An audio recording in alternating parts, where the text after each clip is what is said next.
Welcome back. Hey everyone, how's everyone doing out there? I was going to stop him from saying welcome, welcome, welcome. I know. I can feel like you're trying to cut me off before I say it. I'm just like getting ready because I'm like, I know you fidget with like the machine a lot. Like, well, you're the one who pretty much controls like the volume and stuff. So I'm just like, okay, I'm going to be the one who gets to say it. You're the one who gets to say it. How are you, Jesse? I'm good. How have you been? I am absolutely flying. You know really? why? Why?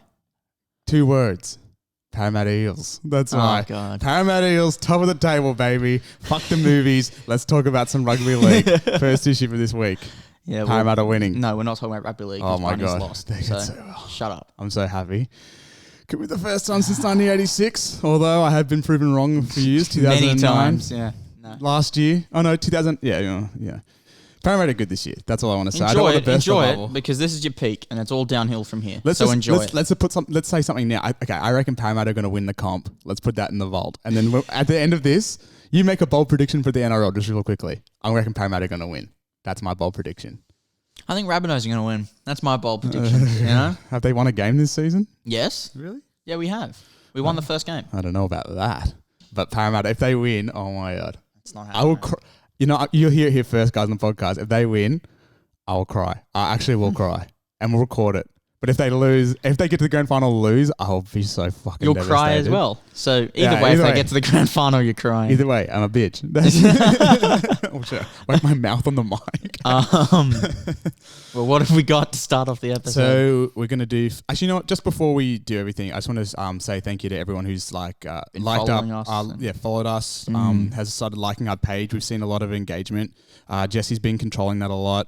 So he's done really well. Just want to say thank you to Jesse. He's done really well this week. Thank you, sir. Getting our engagements up. So that's been good. Our socials are doing well and it looks like we're getting a lot of people commenting on stuff and hopefully everyone's listening to the podcast. We just want to say thank you to everyone who's just been listening and given us feedback and written back to our trivia questions, which we put on Tuesday, or just anything in general. Yep. Yeah. So good. Actually, who got our trivia questions right this week? Shout out to Manon Davies who got the Only God Forgives, and Ben Curry who got Elephant. Yeah, and no one got the song one.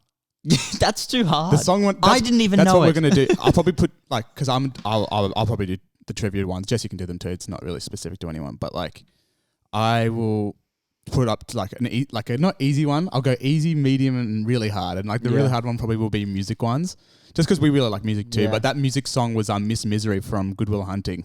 It lost the Oscar. It was nominated. You know what song won the Oscar that year? What? My Heart Will Go On. Celine Dion. Oh right. Fair. Yeah. I mean, that's fair. Not a big fan of Celine.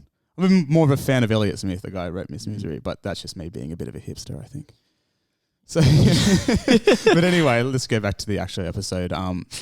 So we'll do Flick or Stick. If anyone's listening for the first time, Flick or Stick's a news segment. We'll have 3 pieces of news, generally 3.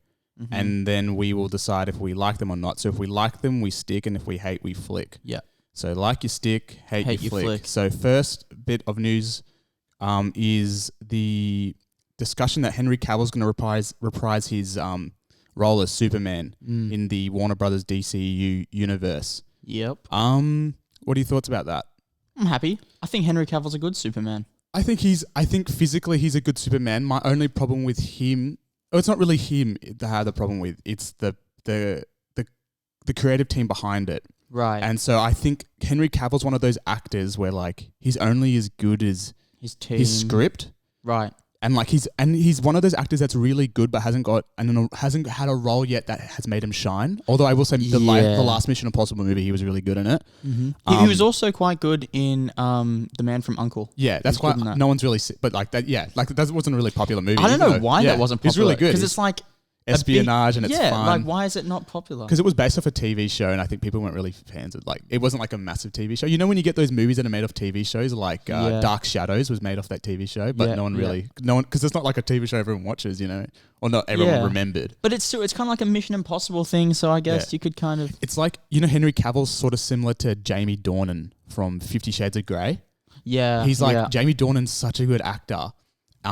But he has been getting roles that are 7 out of 10. Yeah. Nothing that suits him. He's actually really funny. If anyone hasn't seen Jamie Dornan's interviews, he does some really good ones in the Graham Norton show. How he told this story once how he went to like a school dance and he had no pubes, so he was in a play, so he got like the fake beard they put on his play, put it down in his pants, hoping because he thought he was going to get like a hand job at the play. Oh my god, it's so funny. If anyone should check out his interviews, he's really funny. But Henry Cavill, for me, Henry Cavill's kind of similar in that vein. Like, I think physically he's the part. Like, he's Superman. Definitely. But I just want to see another person. I just want to see. Well, no, I don't want to see that. I don't want to see that. That's what I've got. Like, people were messaging when we released this on our Instagram and saying like, yeah, he's a good Superman, but I'd like to see, I don't know, someone else play Superman. Well, it's like one of those things where it's like the same as Spider-Man. Everyone's seen Peter Parker. And so when Spider-Man Into the Spider-Verse came out, you had Miles Morales. It's just different. Mm-hmm. And there were a couple of months ago, like maybe a year ago, they had Michael B. Jordan in talks. There was rumored that he was in talks to be Superman. That. Yeah. They'd be like, obviously, like it doesn't matter that Superman's black. Because it's not, he's an alien. He's an alien. He can be whatever he wants. You know what I mean? Like, yellow. It's not like essential to his thing where it's like you have Black Panther where pink. He has to be black. You know what I mean? Yeah. Like Superman, I find like one of those characters that doesn't have to be anything. Yeah. Like he's an alien. Like Definitely. it doesn't really matter. And I think Michael B. Jordan could be good, but I don't want Michael B. Jordan to keep doing superhero roles. Or like I don't want to. Yeah. Like need his physicality. Yeah. I think he needs to start getting away from. Being the good-looking muscular guy with Scarface. A chiseled jawline, you know what I mean? Yeah, he 100%. needs to be. That's why Just Mercy's a good movie. Exactly. It works in that kind of vein. Because like start wearing long sleeve shirts. That's and be his in thing. Just Mercy when he takes off his clothes in Just Mercy, so to like get strip searched at the prison, and you like there's not really much muscle on him. Yeah, no, I thought was really important. He didn't train much for a bit. Yeah. I just thought that was so important because it's like one of those that movie. As soon as you see that scene, you're just like, okay, the movie's telling you that you're not here to see his body. You're here to see him act. That's probably why they chucked that scene. Yeah, 100%. That's definitely why they did it. But anyway, back to Henry Cavill. I think he's a good Superman. My only problem is the creative team behind it. If they get a good director, which seems like Warner Brothers are kind of doing that right now. They're trying to get good directors to direct their franchises. Then I think it could be really good. It could be something. But yeah, I'm gonna stick. But I need more in it. I need more information on what's gonna happen in that regard. It's been kind of vague, but I'm sticking. I think Henry Cavill's good. I think he's a good Superman. I just like to see a better storyline. Yeah. Go along with it, like a better story to match him as Superman. Yeah, 100%. Because it could take off, but it just hasn't really because of that. Yeah. But so I'll stick as well. Yeah, okay, cool. Okay, so we got to stick on that one. Our second bit of news is Ryan Gosling is in talks. Well, he's actually developing the Wolfman, a new Wolfman movie, which could be quite interesting. Yeah. Will be. Personally, I think Wolfman is a little bit dated. That's a little bit. I don't find much horror in that. Like they did the Wolfman about 10 or 12 years ago with Benicio del Toro and Emily Blunt and Anthony Hopkins, and that movie tries to go for that gothic kind of feel. Yeah, which is like love it or hate it. Period pieces are fine, but I think that movies such as like the Wolfman or Frankenstein, they're not going to be particularly scary these days just because our level of horror has evolved from that. Not saying that they're not like scary characters and they're not supposed to be scary. It's more like Frankenstein, like the book. They're more crazy, like, and Dr. Jekyll, Mr. Hyde, they're more about like humanity, exploration of humanity, like the double-sided, just people being two-sided. Double-sided. Just double-sided coin, double-sided knife. That's what I was going to say, a double-edged sword. Actually, I was going to say that. That's why I said double-sided knife. That's not the right one. Double-sided knife. I get really lost. I get so confused. I get a lot of head noise going on here. But anyway, yeah, for me, like, I don't need a Wolfman. Although, I will say that the recent Invisible Woman, the Invisible Man, sorry, that was really good. And that's like an older movie. That was made back in like the 40s or something, 30s, 40s. And that was really quite terrifying, the new one. The new one was freaky as. Yeah. Like, I don't know if you saw it, but it was really quite freaky. Because a couple of years ago, they tried to Warner Brothers tried to establish their Dark Universe, which was like a reboot of like The Mummy with Tom Cruise, and then it had Johnny Depp as the Invisible Man, had Javier Bardem as like, I think, Frankenstein or something, and then it had like Russell Crowe as Dr. Jekyll, Mr. Hyde or whatever. Yeah. Javier Bardem I think might have been the Wolfman. I don't know. But they were going to release that. That was going to be the big thing. And then they released The Mummy with Tom Cruise, and that movie is trash as fuck. Like, Tom Cruise generally does some good things, but that movie is pretty rotten. It's not anything good. Nothing to brag Nothing about. to talk about. Right? Yeah. So, like, I don't know. But then I think they've done a soft reboot, and now they're with The Invisible Man. And I think if they go in that same vein, right, then it could be something interesting. And I really like Ryan Gosling. I mean, anything with Ryan Gosling, I'm gonna watch. And that's why I'm so excited, because he's involved. Like, he's not just an actor for this; he's involved with a lot of the stuff, isn't he? Like with the creative, I guess, side of it all. Yeah, 100%. Yeah, and so I'm just excited for him to expand more, because he doesn't do enough. Like, the last thing he did was the space movie First Man, right? Yep. And that was 2 years ago. Yeah, 2 years ago. So like, I just want to see more, and then also he's going to do more than just acting on this. He's going to be involved with the whole thing, and I think that's good. I just like Ryan Gosling's whole shtick is him not saying much in a movie. He's like the best deadpan actor ever. Yeah, he's just really good, and that suits him. Although when he gets best deadpan actor ever, Adam Driver. Yeah, but Ryan Gosling, I don't know. Well, Adam Driver is good, but I think he's a bit more lively than Ryan Gosling in movies. Like, if you watch Only God Forgives, bro, he doesn't say, like, he just looks deadpan at the camera, which I'm doing right now. Wanna fight? And he's just like, wanna fight? And there's not much doing, although that's a Nicholas Winding Refn movie. So, like, a lot of his movies tend to have characters that don't really talk much. Yeah. But when Ryan Gosling does act, like he did in La La Land and stuff, he's an amazing talent. Like, and Blue Valentine, if anyone's, that's probably his best role I think I've ever seen him in. Either that or Drive. Drive's amazing. But like, yeah. And then anyway, further on with the news is that they could be finding a director. Like, who do you reckon could be a good director for this? It's Ryan Gosling. So think of people. I think he could, if he was to direct it, I think he would get Winding Refn to do it. I think that would be sick. I think take the same type of spin as like Only God Forgives type thing.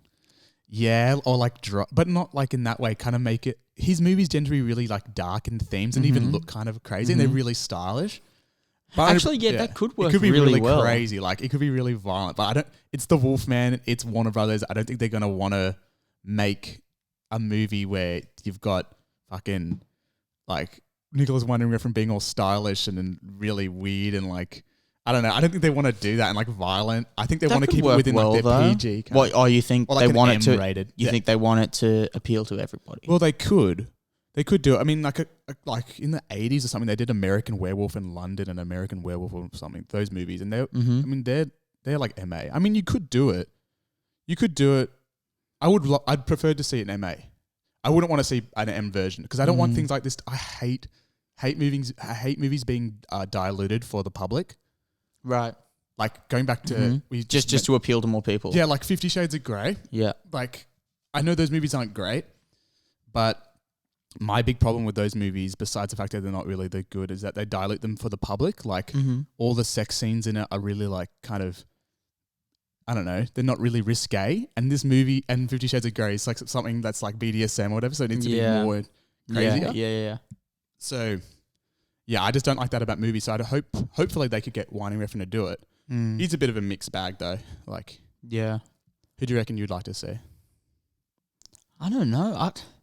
This is weird because I haven't heard much about like the direction they want to take with the film at all. Yeah. All I know is Ryan Gosling's doing it. And so I know what you mean by getting him to direct because he has a good rapport with Gosling and it could kind of suit Wolfman. But I don't know if they're going to go more commercial.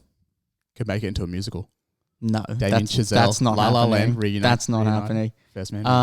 Do you think it's going to be with a director that Ryan Gosling has worked with before?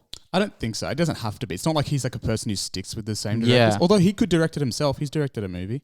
Ryan Gosling. What did he direct? This movie called Lost River. Any good? Not his finest moment. Yeah, right. I mean, I love Ryan Gosling, so like, I mean, the movie's not that great. It's not very good. It's not very good. That takes a lot for you to say that as well. I feel like crying. I feel just like I just let him down. I should send him an email or a letter or something. But I tried watching it. I couldn't watch the whole thing. Yeah. Too. Oh, okay. It was a lot like a Nicholas Winding reference. It's incredibly like you've really got to have a real appreciation for Ryan Gosling to watch that movie because there's nothing much doing in it. but yeah, I mean, it just depends who the director is. Again, with the same thing with like the Henry Cavill as Superman. It just depends on who you're gonna get. But he's been in this position before where he's had to pitch an idea. He had Drive. Because Drive went through all these like rewrites and whatever thing and went through different cups of development. Originally, Hugh Jackman was going to be in it, going to be in Drive, and it was going to be a completely different movie. And then they gave it to Ryan Gosling, and Ryan Gosling had the pick of directors. Like he could pick whatever he wanted, and I think he watched Bronson, that's a really good movie. Yeah, and I think he asked for like to talk to Winding Refn and like and then it just kicked off that. So it just depends. It just depends really on like who the creative team behind is. But I do like the fact that Ryan Gosling wants to do this. It's so different for him. Yeah. Like we haven't seen him do a franchise. Really. He hasn't really done one yet. Like I can't think of anything that he's done in a franchise, but it would be great to see him kind of do that. But also it's just something, I don't know, something. Do you think it's going to be a franchise? Like it's going to turn into Wolfman 1 and 2? Well, it doesn't have to. I'm trying to think of a director. You know what? It's probably kind of out of the blue and weird. Yeah. But even like John Krasinski. John Krasinski directed Wolfman. The fuck? That'd be good. I'd watch that. Yeah. He's a good director. Yeah. Well, I mean, we haven't seen A Quiet Place 2.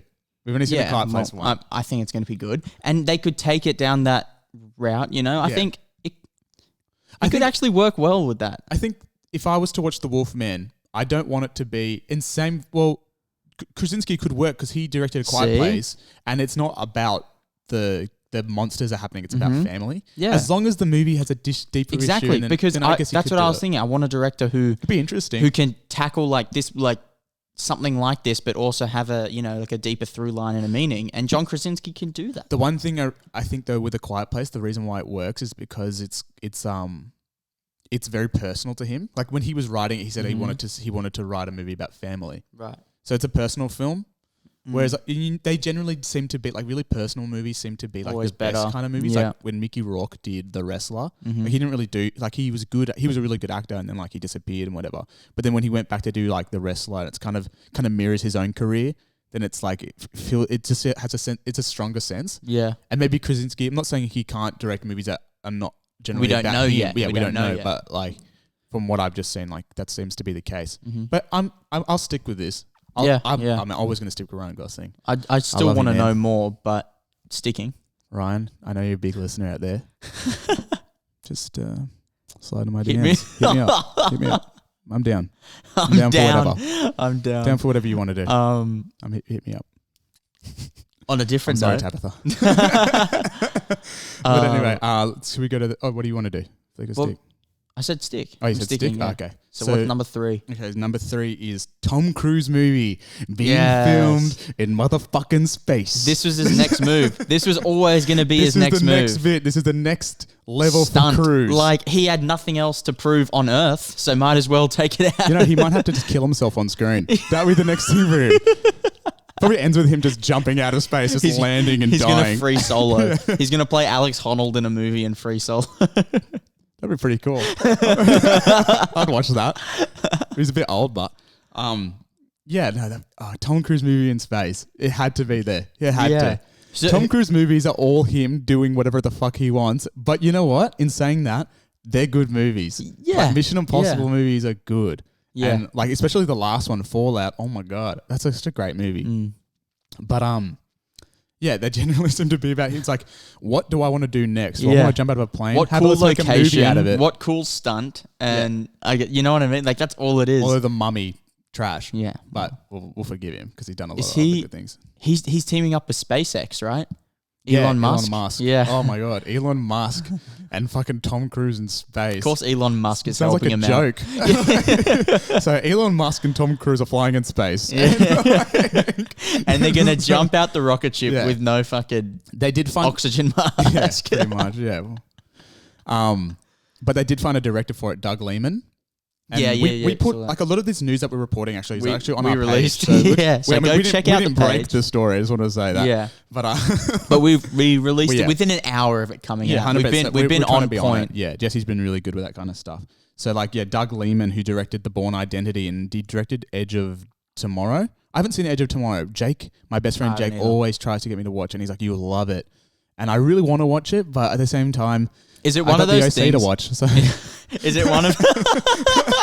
I gotta know if Ryan and Marissa are gonna make it. I gotta know. Even though you've seen the show 5 times, but is it one of those things where Jake keeps telling you to watch it so you don't watch it? Because you know when you're told to watch something and then you're like, like I want to watch it, but then you don't. I'm so bad with that. And then 5 years later, I watch it because it comes up in your head. You go, oh, watch it. Then you watch it and go, that's really good. And then, it happens all the time now with Tabitha, my girlfriend. She's like, oh, let's watch this show. And she'll probably listen to this or whatever. And she'll like, it's probably a really typical relationship problem. But with me, I really love movies. So whenever someone suggests them, I'm just like, and I don't know. I'm just don't know. Let's watch this. Yeah. You're not on the same level as me. With I mean, I don't want to be like a prick. Yeah. or like you play it safe. Or you play it safe where you're like, I haven't seen that movie before, but I've seen this before and it's really good. I'm just going to watch this again, you know? Yeah. So that, anyway, I'm definitely like that. And, and so like Doug Liman, anyway, going back to the news, Doug Liman's been hired he's in talks director, or he's actually been hired that I'm reading it. So that could be really good because they've done some good movies together. They did Edge of Tomorrow, and I think they did American Made, which is another Tom Cruise movie, which is one, I think it's the one where he's like it's actually like a decent acting one for him, but I never saw it. Really? And he flies a plane in it, so there's some stunt in it. This is post Jerry Maguire. Jerry Maguire, but that's like his career, eh? It's like, and actually, you know what? I would say there's a movie called Magnolia, and that's after that which is Paul Thomas Anderson. Because what came before was Eyes Wide Shut before Jerry Maguire? I think it's after. Oh. I think Jerry Maguire's like 95. Okay, maybe it's post Eyes Wide Shut is when he stopped the acting. Well, he did Minority Report, and you know what the thing is with Tom Cruise is that I don't think he sacrifices his acting. Like, for me, I think he's really good in all those movies. Like, even the Mission Impossible ones, even though he's doing all these crazy stunts, he's still quite good in them. Like, yeah, I think what it is, though, it's like, he doesn't need to prove himself as an actor because everyone knows he's a good actor. Like, you've seen him in enough stuff to go, he's a good actor. Thunder. So it's like, now he can take like the path of The Rock and Kevin Hart and being a walking billboard, a human brand. Well, he can do whatever he wants. You know, like, now he can play that human brand part where he keeps doing the same roles and is playing Tom Cruise in a movie. Yeah. But you don't have the same thing where you're like, oh, you're not really true to the art form because you're not that good of an actor. Yeah, he's when not. You know he's a good actor. So he's kind of like, if you were to combine like Christian Bale and Dwayne Johnson into one human, you get Tom Cruise. You know what I mean? Like, that'd be interesting. We should get like those morphing, those like morphing apps. You can get like the two pictures and put them together. Christian Bale and Dwayne Johnson. But that's legit it. Yeah. If you got Christian Bale and Dwayne Johnson, mashed it up, you get Tom Cruise. Yeah, that's true. Yeah, I mean, like, he doesn't really. It would be cool to see him sink his teeth into something a bit more interesting. Mm-hmm. Like, my favorite Tom Cruise movie is probably Jerry Maguire or Magnolia, Paul Thomas Anderson, and he plays like a sex. He plays like in that movie. He plays like a sex. Like, what are those people who go around saying you can get any woman you want? Like, if you just do like these things, a sex expert. Is it like a hitch thing or like a little bit like that? But he's a bit more like risque. And he's got like a long. He's got like a bit of a man bun thing going on, and he's oh my god, he's so good in it. Like, it's his best role, and he's like yeah, he's amazing in it. Yeah. The last time he really did something which was crazy was Tropic Thunder for me. Like, he's in Tropic. Yeah. He did Tropic Thunder. When the first time I watched that, I was like, it didn't even register to me that was Tom Cruise. And then at the credits, I'm like, me and Mum were just looking at each other like, that's fucking Tom Cruise. Because it was on TV the other day, and Mum was like, I had no idea that was Tom Cruise who watched it. I'm like, same I didn't. No idea. It's crazy. He's so good in it too. But anyway, I mean, I stick with the space film for sure. It's going to be cool. I would love to. I just hope he survives. That's the next frontier. The final. I hope the movie can come out. Like, he survives and the movie can come out. But I don't know. Let's stick. So both sticking. If he died, it would be crazy. But anyway, I don't want him to die. I love Tom Cruise. I love Scientology. I love all it. I love Scientology. Big listeners, that group of people out there. Yep. Let's not associate with Scientology, please. Hey, they never did anything bad to me, I think. But anyway. Anyway, so we stick with that both, right? So that was flick and stick. Anyway, so let's go to our first film review, which is the Hugh Jackman movie that came out Recently. 2019, but I thought it came out 2020. No, I was reading it came out 2019. What? Yeah, but like I think it was one of those things where it released in like a small type. Yeah, like you know they do festivals and then that's like their release and then like because it And only then came they out here a release on couple of TV. weeks ago, like like a couple of weeks ago. Yeah, because I watched it like the day it came out on Fox. It's a really good movie. Anyway, that was our review of it. See you guys. Bad Education with Hugh Jackman. It's a 2019 black comedy film directed by Corey Finley. Stars Hugh Jackman, Alison Janney, Ray Romano, and Geraldine Viswanathan. I'm so sorry, guys. You're always butchering names, like butchering names. Maybe I'm a racist. I don't know. I can't get the foreign names. I don't know. I'm just not good with that kind of stuff. And it takes place in 2002 and is about the largest public school embezzlement. True story. It's a true story. And it's about the largest public school embezzlement in American history. And it follows Hugh Jackman's character, who's Frank. Is it Tassoni? Frank Tassoni. Yeah, and it also has Alison Janney, Pam something, I can't remember her name. And it just goes to like their like lives. It's crazy. And the one thing I really like about this movie, or just to get it started, is that the things that happen in this movie are all character based. Like it's not a movie where like you're watching them and then like something bad happens. It's where it's like the characters do have something. That inept thing in them, like they have that thing inside them which spurs them to do this stuff. So it's like the characters are doing the things and then in turn the bad they things can't are happening. Like help it. They're doing it. It's not like an inciting incident happens. Right. It's like they're not good people. Yeah, like who is a good guy in this? No one really. Well, that's another thing. The girl, the journalist girl. That's it. Yeah, but even then, like at the beginning with Hugh Jackman's character, you're just like, he's such a good guy. Yeah. Like he is, and that's such a. The movie has such a great script and it's so well directed in the sense that they're portraying Hugh Jackman in this light where you're always thinking he's the good guy, and then like it's only towards the end you take a step back and it's like, this guy's actually a dick. Like he's just manipulating everyone. Yeah, everything he does is manipulating, and he's so fake. Like I don't know if we'll give spoilers away. Should we give spoilers? Just light spoilers. I mean, it's a true story, so it's not really anything. Yeah, I guess But we won't give anything heavy away. But towards the end, there's one scene which is like it happens at the beginning, it happens at the end, where he's talking to this little kid, and you know how like just before that scene, Ray Romano says you're fake. He calls him fake, and then he goes into his office and there's this little kid and his mother, and the kid's trying to read out this page or like this what do you call it, speech or something. Yeah, and he's trying to read to this guy and he keeps fucking up the word accelerated, and then you can just see that like Hugh Jackman's getting really annoyed, but he's keeping up this facade, and I think that's a perfect sum of his character is that he's keeping up appearances, but really deep down he's just like fuck everyone. But you only get that at the very end, and it's so amazingly done. It's such a well directed, and it's like him as a character just can't help doing the shit he does. Yeah. You know what I mean? Like he tries. And he's like, I've done so many good things for the school, which he did. Like, he was getting so many of them into colleges like Harvard, Cambridge. Yeah. But then he was also like... And he knows everyone. He takes time to memorize everyone. Exactly. Which is, and that's how he gets them into top colleges. But then he's also like using $2.5 million of that, however much money it was, for his own benefit. Yeah, it was crazy. Yeah. And like, and the fact that like, when I first saw his character, I was looking at him and was like... There's something different about him. Has Hugh Jackman had like work done or something? Yeah. And they do it in the film, and I love the prosthetics or like the makeup they've done, because it's when people get subtle. You know when people get their face done and then you look at their neck and their neck is like old? Like that. There's some really good shots of like his face from like side on, and then you can see like the crinkles in his neck. And was like, that's... at first I was like, what's happened? Like he looks a little different. I can't put my finger on it. But like, yeah, he's amazing in the movie. I think like the depth of like his character, like you were saying, like he's just like he seems like a good person, but he's really not. Very just on the surface like, I think that comes down to his performance and just the strength of the script, the way the character's written, and also the way that they approach so well. Yeah, they approach they approach Hugh Jackman's character. Yeah, it's really all good. The characters were really layered. Even the woman, I forget her name now. Alison Janney. who had the house, and like she was just trying to like help her kids in a way, or like help her family. A fucking idiot. Yeah, like she was trying to like help her family, but then also it's like no, not really. You're just kind of using it for your advantage. Like it's. Yeah, 100%. A son going to all the stores, like the Trader ridiculous. Joe's, and just like swiping the card. Yeah. Like, and he's like, I'm sorry, Mom. $50,000 off like the school card for just stuff to build the house. Yeah, it's ridiculous. And they're it's crazy like, how people got it. She's like, just use the school card and just put it on my desk and we'll get rid of it. Yeah, Are you fucking for real? Yeah.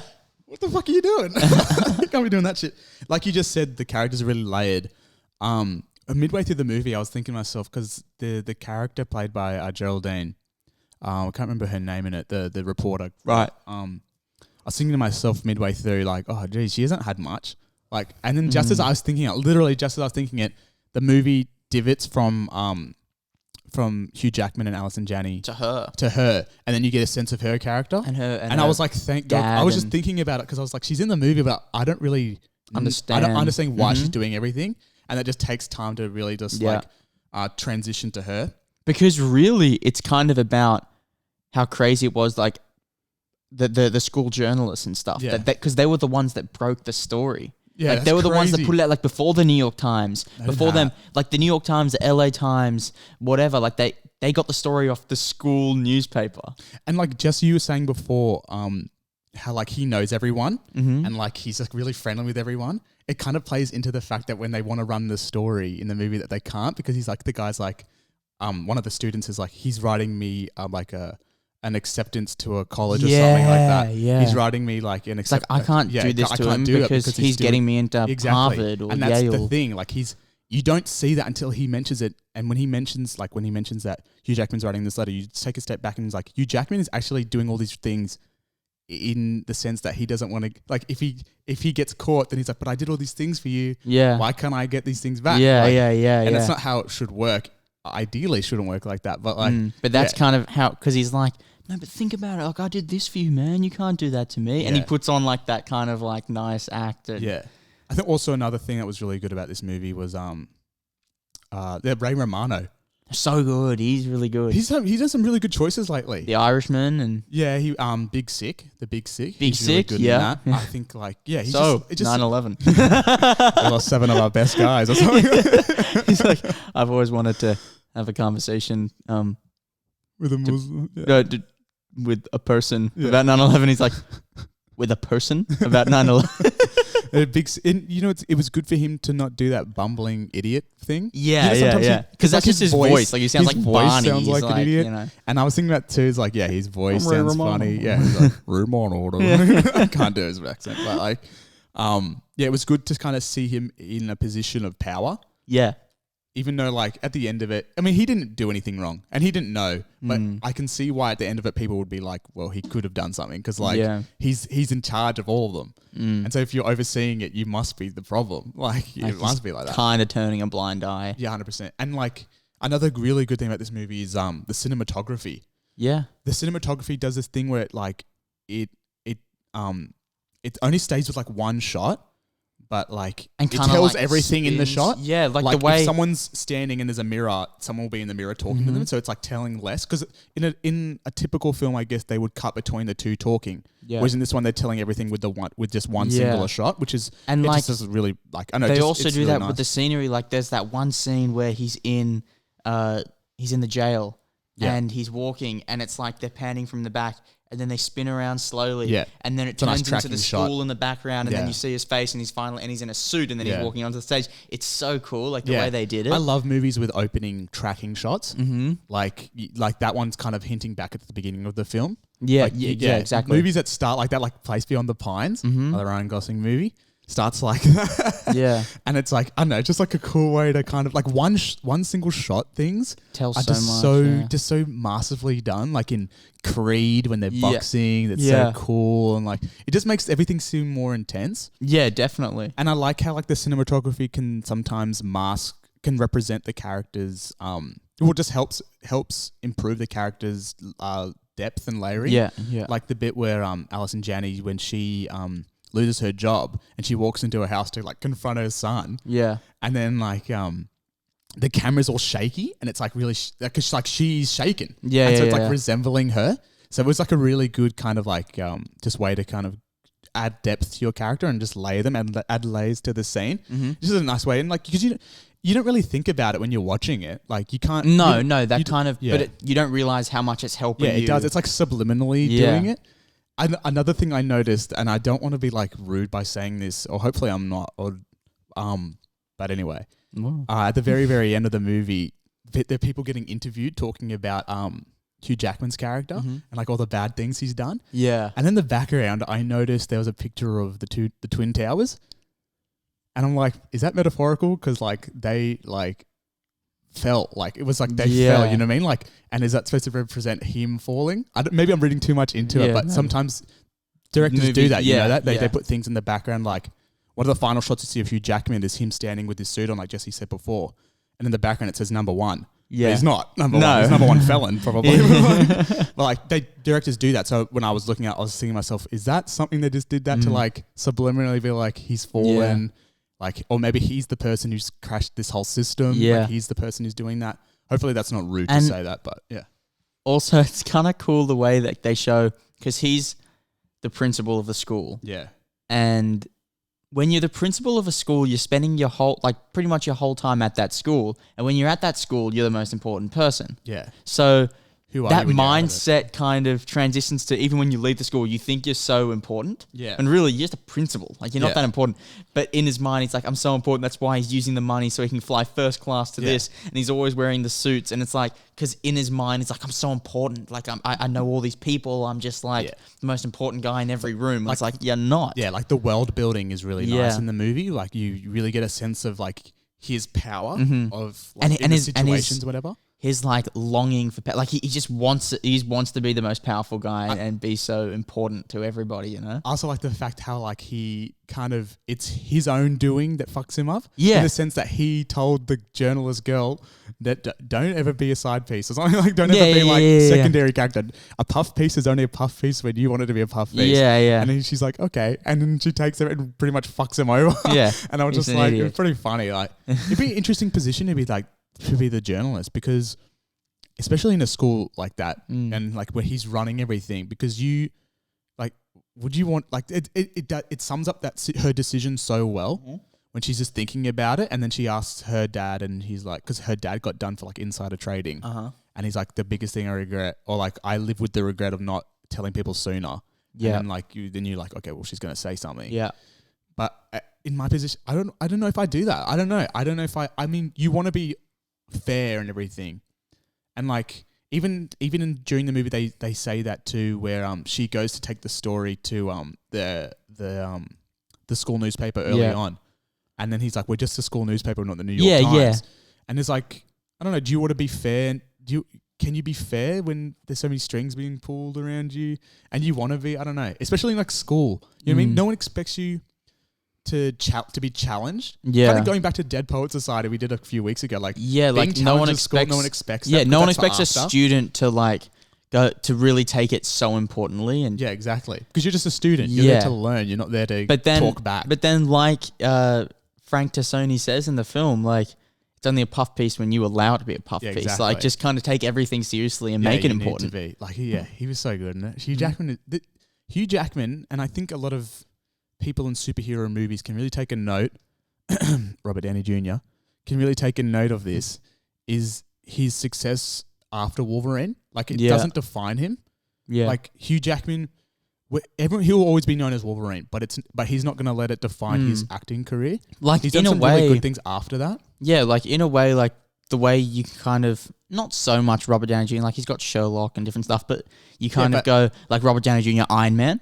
With Hugh Jackman, it's like, it's not Hugh Jackman, Wolverine. It's Hugh Jackman. Oh, he also played Wolverine. Yeah. You know, it's a different type of thing. What with Robert Downey Jr., he's done what? The only 2 movies I can remember that he's done outside of what do you call it? A franchise, I'll say, because he's done Sherlock Holmes and their franchises, is The Judge with Robert Duvall, which is okay movie, and then you've got Dolittle, which was a stinker. Apparently, I never saw it, and I saw the trailers, and I really didn't want to see it.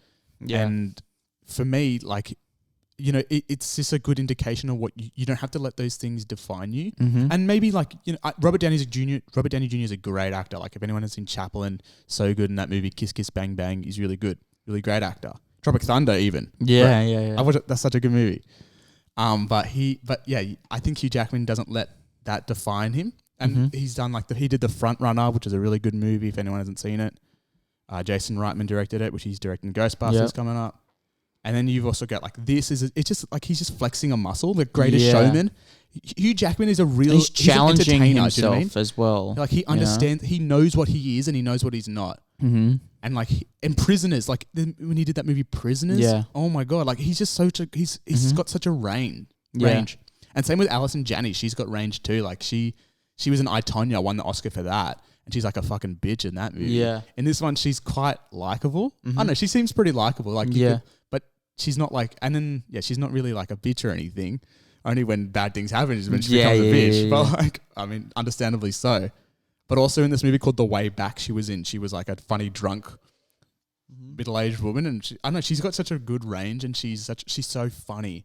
And that was probably the only thing I didn't like about the movie, is that when she kind of left, or when her kind of arc was up, her presence, like I could feel her presence not being in the movie. Right. And that's not saying Hugh Jackman couldn't carry the rest of it, but I just felt like I just missed her because she was, I don't know, I really like her as an actress. Yeah, like she kind of held a solid part of that film in a way, and when she left, it was kind of like a piece of that was gone. Yeah. So it was only like 70% of the film that you were getting. Yeah, like in a way. I like the transitions between the characters, but I wish that she was just in it just a little bit more, because I just missed her presence in it. Right. And because she's got such a good screen presence, and she's really funny, and she's really charismatic. She's such a charismatic actress. And so I just missed it. But yeah, I don't know, that's such a small thing. And like generally with these movies, like lately and anything in reviewing it, I'll generally love everything about a movie. It's just really small things that kind of bug me, except for if it's like Rise of Skywalker or anything like that. But that's just me. But yeah, I liked it. What would you give it out of 10? It's thoroughly entertaining. And actually, just before we say that, the one thing we didn't mention was about the humor of the movie. Humor is kind of like really awkward and mundane. Yeah. Like they leave. Like when he's like, I don't know, like he's sipping the drink and he's like just making those slurping sounds, and it's like kind of funny. Yeah, they emphasize really small. When he's just sitting there on the bleachers, just. Yeah, I like they hold a camera shot for just a little bit long on someone's face, and they're just smiling. You're just like, the intervention bit's funny when she's like, when they had the intervention for Alison Janney, and they're like, they call her like a sociopath and everything, and she's like, yeah, you're right, I'm a bad person. I wish there was a word for it. And Ray Romano's like, yeah, there is. It's you're a sociopath. Yeah. You just said that. That was really quite funny. It was such a good movie. I'll probably give it about 8.5. Yeah, it's really thoroughly entertaining. Like you can have a really good time. Hugh Jackman kills it. Everyone kills it in this movie. There's no one really delivers a bad performance. There's a lot of twists and turns in it, which we won't really go into heavy detail. But it's a true story, so it doesn't really matter. But like, it's it's a really, really good time. I really enjoyed it. I'd give it 8.5. Yeah, definitely. Yeah, so good. So moving on then to classic. Classic movie Friday. Yeah. Oh, I love these classic movie Fridays. So good. Nothing better than like sitting down, having a Coke and a pizza and just watching a fucking gun movie. Yeah. That you already know is so good and you just relax and enjoy. What do you reckon we'll watch a movie that I guess, what are we watching this Friday? We're watching Modern Tenderness. What's it called? Fuck. Something in Tender Mercy. Yeah, Tender Mercy. I was like, Modern Tenderness. I'm like, it sounds like a fucking porno or something. Modern Tenderness 5, starring Johnny Sins. But and Lisa Ann. Cameo appearance by Geordie El Nino. Narrated by Mia Khalifa. Starring Hugh Jackman. Anyway, we should. We haven't seen this movie coming up on Friday, but anyway, movie we're going to review is for Classic Movie Friday was Usual Suspects. It's a 1995 mystery thriller, kind of like a whodunit, and it was written by Christopher McQuarrie, who directed Mission Impossible, Fallout, and he's actually taking charge of that franchise, and is directed by Bryan Singer, who directed The X-Men, funny enough, which has Hugh Jackman. And he also directed Superman Returns. And he also directed Bohemian Rhapsody. Yeah. If anyone didn't know that. It's a Change it. Very varied. Very varied. Yeah, very, very varied. 5 times fast. No. Catalog of movies. That he's got a nice filmography. Yeah. Also, he's actually been done for like sexual harassment or something. Wow. So we won't. Whatever. We'll move on from that. And it stars Benicio del Toro, Kevin Spacey, Gabriel Byrne, Kevin Pollak, Stephen Baldwin, and with an assist from Peter Postlethwaite. I think that's how you say his name. Postlethwaite. Anyway, so it's about 5 criminals who are seemingly randomly brought together and complete random jobs. Seemingly randomly. Orchestrated by a higher power. Would you say that's how you describe the movie? Yeah, definitely. I wrote that down because I was thinking to myself, like, how do I describe this? Because the movie itself is incredibly layered. Yeah. Like, it's all told from different perspectives. So you're seeing the movie from Kevin Spacey's telling us what happened. Then you've got Officer Kuyon, who's the guy who's interviewing Kevin Spacey, who's trying to find out everything. And then you've got it. Then it goes back to Gabriel Byrne, who's kind of the main character as well, who plays this guy called Dean Keaton, and you're kind of following him. So it's kind of told in a couple of perspectives. Yeah. And throughout, and it's oh my god, it's one of my most favorite movies of all time. I reckon. I just love the the mystery behind it. I love the misdirection behind it. I love the poster for the movie. I just love some of the one-liners in it. What don't you like? Oh, but it's so perfect. This movie is nearly a 10 for me. Yeah, I think it's so perfect. It's just like and some of the performances are really good. You got Kevin Spacey, who's amazing in it, plays Verbal Kint, and he's doing this kind of Richard III kind of thing. Yeah, where he's kind of hiding, playing weaker than he is, but he's got someone with he's just someone who's not to be kind of messed with. And you also got Benicio del Toro, who I think almost steals the movie from everyone. He also does you can compare Kevin Spacey to Professor Quirrell. Huh? You could compare Kevin Spacey in that movie to Professor Quirrell. Yeah, I guess. Who would suspect poor stuttering Professor Quirrell? Yeah. You know what I mean? 2 heads on his fucking head. But it's a very same. Until the end, you go, oh, whoa, what the hell? Yeah, it's kind of like that. I mean, yeah, we don't want to give too much away, but no, you can give it away. It's an old movie. We say classic movies, we're spoiling the shit out of it. What we'll do, we'll talk about the movie, and then when we get to a big spoil, we'll just be like, spoiler, and we'll give you 3 seconds. But anyway. No, we're not. We're just going to spoil it because it's Classic Friday. If you haven't seen it, bad luck. If you haven't, well, let's just give them a little bit, just a little taste. It's like 5 minutes or something. But anyway, Benicio del Toro, I think he's the best. Probably the standout. If he's in it just for another 5-10 minutes, we'd be like, oh how many key cocksucker? What? Yeah, because what he does is, and what I read about this movie is that there was really nothing on the script for him. There was nothing on the page, and this is how we're talking earlier about how Henry Cavill's a script he works with a script, a good script. I think Benicio del Toro can can just see something and then be like, okay, that's how I'm going to do it, and he just has fun with it. And he talks with this weird, I want to say he's Cuban. Yeah.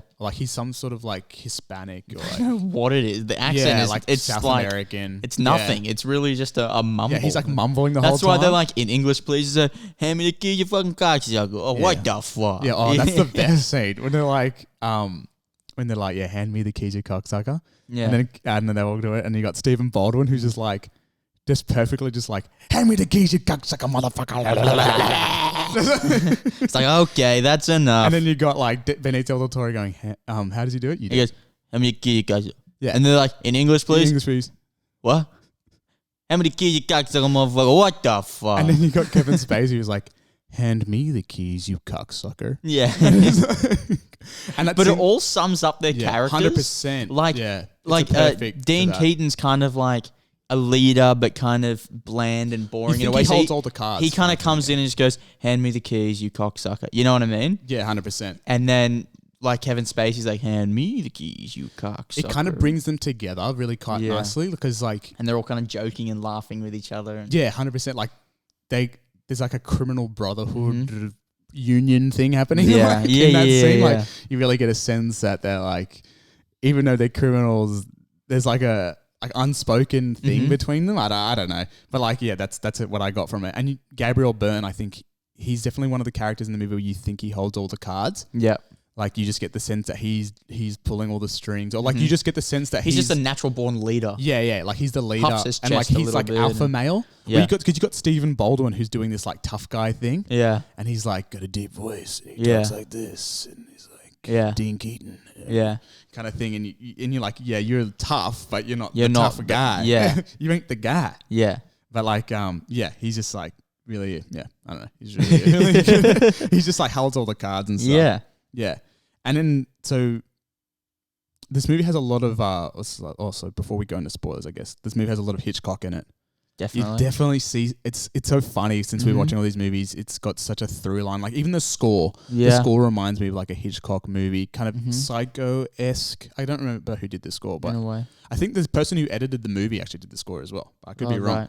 But yeah, it's got a really nice score. And like also with those depth of field shots where it's got someone's face in clear vision and then the other person's like close by. That's a really Hitchcock thing to do. So yeah, it's just got a lot of Hitchcockian references in it. You can definitely feel that too. Do you have anything about that?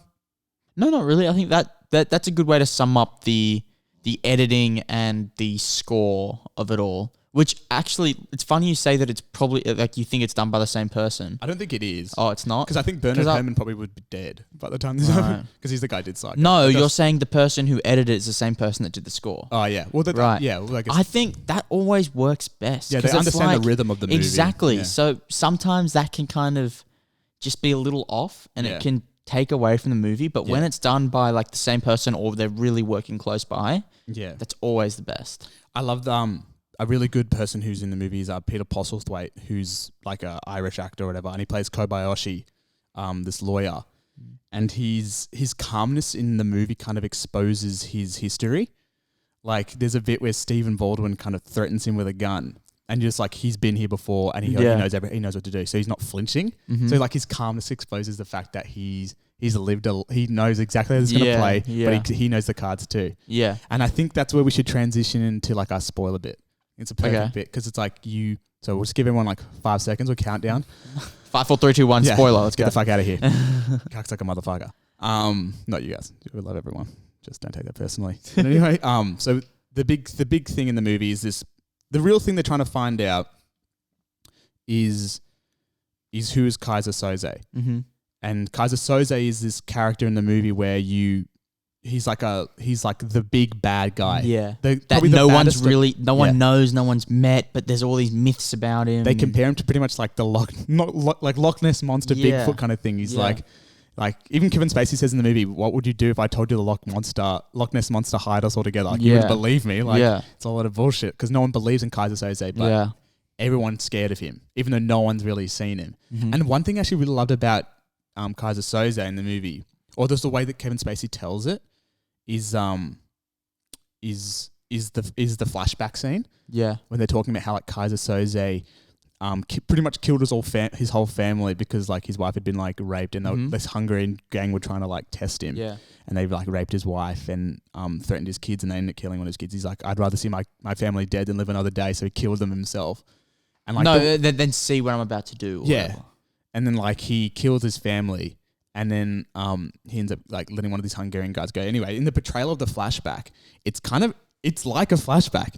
And that's a gripe I have with a lot of movies is that most flashbacks, they just feel like I don't know. The same as the film in a way? Yeah, it kind of, yeah. I think if you're going to do a flashback, not a memory. It should feel like a memory. And that's exactly what they do. That's a really good point. Like they should make it be a memory. And I just think that like in this movie they do it perfectly where they have like a shaky camera and it's really overexposed. You're not really seeing too much because the whole movie Kaiser Soze, you don't know who he is. You're not trying to find out. And the movie does a misdirection with it because the movie you're trying to find out is Dean Keaton dead. Because they're interviewing Kevin Spacey. And they also know before that he had faked his death. Yeah, he'd faked his death. And so in the story, like Kaiser Soze killed Dean Keaton. And you're like, oh, it's probably a fake and he's really Kaiser Soze. Exactly. And so like the officer Kuyon, who's like the main kind of good guy in it, is trying to find out the answers to who's Dean Keaton if he's dead. And that's the whole movie. The whole movie's misdirecting you in the sense that you're thinking the plot is this, when really the plot is who is Kaiser Soze. Yeah. And that's what you really got to figure out. And Jesse, you like to Should we give away who it is? I mean, this yeah. say spoilers. Kevin Spacey. So Kevin Spacey plays Kaiser Soze, and like we said before, he's doing like a Richard III kind of thing. Or he's playing a guy who's like a limp and actually weak and kind of high pitched voice and and like he's just like a bit of a weakling and like he's just like a bit of a bitch and cripple. And like he's so good, and like the reveal at the end is amazing when like one of the because like what happens in the end is that Kevin Spacey's character, they let him go even though Kevin Spacey's pretty sure he's going to die, or like because the reason because he got charged with all these things but he got let off all the charges so that they think that Kaiser Soze can come and pick him up and kill him, and the cop's like, we can protect you. He's like, no, you can't protect me because like he's linked into everything, he knows everyone. The Kaiser Soze does, and then he's walking out, and then one of the cops is like talking about his office, and he's like, it all makes sense when you look at it from like when you take your step out and look for the big picture. And then the old mate's just like looking at his looking like the other police officers like bored. Yeah, he's noticing all the things that Kevin Spacey told in his story on the wall. Like he's like, when I was in Paraguay, and there's like a little thing like a map of Paraguay or something. Skokie, Illinois. And he's like, and also when I was back in Skokie, Illinois, and there's that, and Guatemala. Then there's like Guatemala. Then there's like he uses like a name of someone, and that name's just like on the board, Redfoot. And then there's like Orca Fat. Yeah, and there's this girl who's just like Orca Fat. Yeah, and there was just like this fat chick there. It was so funny. The strength of Kevin Spacey's performance comes from his character arc, because I don't think his performance is all that. It's so subtle. Yeah, like it's such a subtle performance in the sense that like he's not really doing too much, because most of the movie he's really just talking. Yeah. So for me, the script really, like at the end, it really certifies his performance. And you're just like, oh my God. And you can also go back through all the scenes and go, oh, he really did have all the cards there. Yeah. Because like even when they're in the jail and they're all like bickering and stuff and talking, and he's just in the back, like not even talking to anyone, and he's just kind of sitting there. Yeah. Because he just knows, he's like, I've got you all under my finger here. Because the misdirection is that, well, Kaiser Soze Verbal Kint says that Dean Keaton, it pretty much alludes to the fact Dean Keaton is Kaiser Soze, and now they can't find him, and like whatever, but then like the reveal is that Dean Keaton's dead and Kaiser Soze is Verbal Kint. It's fucking crazy, and they treat Kaiser Soze as like a Jaws figure, in the sense that you never see him until the very end, which is kind of similar in Jaws. With the sense that you never see Jaws until like, and it's like a myth, but you know he exists. Yeah, it's crazy. Like he's got such a presence over the film, like, especially when they first bring him up. When all the characters are like, who's Kaiser Soze?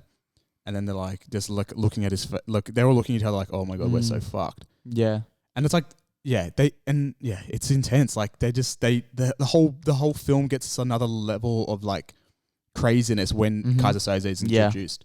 There's a sense of like, just a lot of like, and that shows how much power he has, even when he's not like, well, he is in the room, but when he's not in the room, like everyone's like shit scared already. Yeah, like like the way that they the actors convey it. The actors convey their fear so well in this movie, because they're all tough guys, and the movie does a really good thing, especially with that scene where they're like cocksucker motherfucker. Like you get a sense like these guys are all tough, like they're tough and criminals, but as soon as Kaiser Soze is brought up, they're kind of shit scared because they like, what does he say? He's like, I don't. Dean Keaton Kevin Spacey says that Keaton used to say, I don't believe in God, but I believe in Kaiser Soze. Yeah. Oh no, I don't believe in God, but I'm afraid of him. Yeah. And then Kevin Spacey's like, I don't believe in God, but I'm afraid of Kaiser Soze. Yeah. So there's some great lines in this movie. Yeah. Like the greatest trick the devil ever pulled was convincing the world he didn't exist. Yeah. Bruh. So good. It's so cool. I know, it's amazing. It's such a fucking layered movie, and the script is so And that's tight. Probably the most important sentence in the whole thing. Yeah. Like, the greatest trick the devil ever pulled was convincing the world he didn't exist. Yeah, that's definitely the biggest, most important line in this film. Or like when they're talking about Kevin Spacey said, oh no, Kevin Spacey, they're talking about Kaiser Soze.